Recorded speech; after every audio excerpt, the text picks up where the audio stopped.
ಶಿವೋಹಂ ಎಲ್ಲರಿಗೂ. ನನ್ನ ಹೆಸರು ಜ್ಯೋತಿ. ನಾನು ಜ್ಞಾನಕುಟೀರ ನೇಚರ್ ಸ್ಕೂಲಲ್ಲಿ ಕೆಲಸ ಮಾಡುತ್ತಿದ್ದೇನೆ. ಇಂದು ನಾನು ಅತ್ರಿ ಮಹರ್ಷಿಗಳ ಬಗ್ಗೆ ಒಂದೆರಡು ಮಾತನಾಡಲು ಬಯಸುತ್ತೇನೆ. ಅತ್ರಿ ಮಹರ್ಷಿಗಳು ಬ್ರಹ್ಮ ಮಾನಸ ಪುತ್ರರಾಗಿರುತ್ತಾರೆ. ಇವರು ಅನಸೂಯ ದೇವಿಯ ಗಂಡನಾಗಿರುತ್ತಾರೆ. ಇವರಿಗೆ ದತ್ತಾತ್ರೇಯ, ದೂರ್ವಾಸ ಮತ್ತು ಚಂದ್ರ ಎಂಬ 3 ಮಕ್ಕಳಿದ್ದಾರೆ. ಅತ್ತೆ ಎಂಬ ಹೆಸರು ಇವರಿಗೆ ಬರಲು ಕಾರಣ, ಇವರು ಅಸೂಯೆಯನ್ನು ಗೆದ್ದವರು ಎಂದರೆ ಎಲ್ಲದರಲ್ಲೂ ಸರಿಸಮಾನವಾಗಿ ಕಾಣಬೇಕು, ಎಲ್ಲದನ್ನು ಒಂದೇ ರೀತಿಯಲ್ಲಿ ನೋಡಬೇಕು ಎಂದು ಬಯಸುವವರು. ಒಮ್ಮೆ ಇವರು ಅನಸೂಯ ಮತ್ತು ಅತ್ರಿ ಮಹರ್ಷಿಗಳು ತಪಸ್ಸು ಮಾಡಲೆಂದು ಕುಳಿತಿರುವಾಗ 3 ತ್ರಿಮೂರ್ತಿಗಳು ಇವರಿಬ್ಬರ ತಪಸ್ಸು ಭಂಗ ಮಾಡಲು ಬಯಸುತ್ತಾರೆ. ಆದರೆ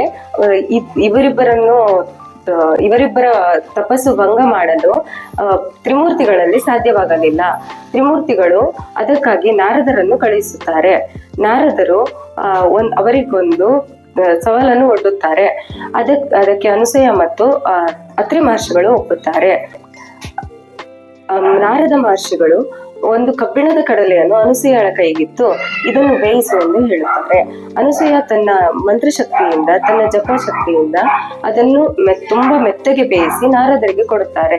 ನಾರದರು ಕೂಡ ಅವರ ತಪಸ್ಸ ಭಂಗ ಮಾಡಲು ಸೋತು ಹಿಂದಿರುಗುತ್ತಾರೆ. ನಂತರ ಮತ್ತೆ ತ್ರಿಮೂರ್ತಿಗಳನ್ನು ಕಳುಹಿಸುತ್ತಾರೆ.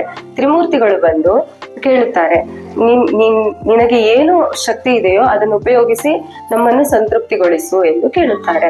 ಆಗ ಅನಸೂಯ ಹೇಳುತ್ತಾಳೆ, ತ್ರಿಮೂರ್ತಿಗಳಾದ ನಿಮ್ಮನ್ನು ನಾನು ಹೇಗೆ ಸಂತೈಸಲಿ ಎಂದು ಹೇಳುತ್ತಾಳೆ. ಆಗ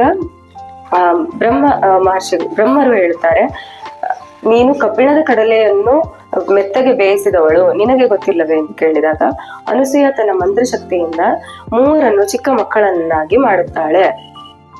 ಆ ನಂತರ 3 ಲೋಕದಲ್ಲೂ 3 ಇರುವುದಿಲ್ಲ.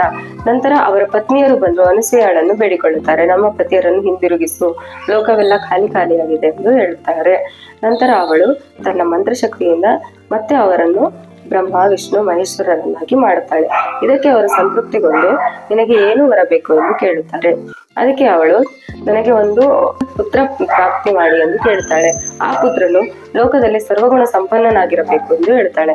ಅದಕ್ಕಾಗಿ ಅವರಿಗೆ ದತ್ತಾತ್ರೇಯ ಪುತ್ರನು ಜನಿಸುತ್ತಾನೆ.